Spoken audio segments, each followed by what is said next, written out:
26 მაისის ღონისძიებისათვის სამზადისი აქტიურ ფაზაში გადავიდა წელს, ისევე როგორც შარშან საქართველოს დამოუკიდებლობის დღეს სახალხო ზეიმი იქნება. თავისუფლების მოედანზე ფიცის დადების ცერემონიალი გაიმართა, ასევე სხვადასხვა სახელმწიფო უწყება ჩატარებულ სამუშაოებზე ინფორმაციას სპეციალურ სტენდებზე წარმოადგენს. თავისუფლების მოედანზე ამ წუთებში სპეციალურ ტრიბუნას და განათებას ამზადებენ. ღონისძიების მთავარი რეჟისორი ლაშაუნიანის ინფორმაციით, სახალხო დღესასწაული საქართველოს 11 რეგიონში ერთდროულად გაიმართება. თბილისში კი ღონისძიებები 3 წერტილში თავისუფლების მოედანზე, ვარდების მოედანსა და პარლამენტის მიმდებარე ტერიტორიაზე მოეწყობა.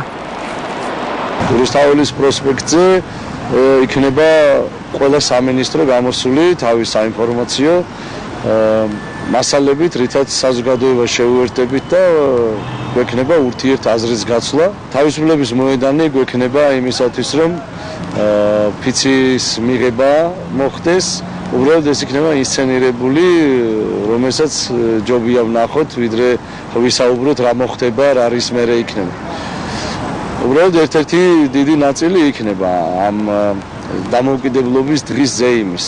ეს უნდა იყოს პირველ რიგში სახალხო და აქედან გამომდინარე ეს არ უნდა იყოს ძელბედად პომპეზური და იქნება ყველაფერი ის, რითაც ალბათ ჩვენმა საზოგადოებამ, ახალგაზრდებმა, ბავშვებმა, ოჯახებმა უნდა იდღესასწაულონ.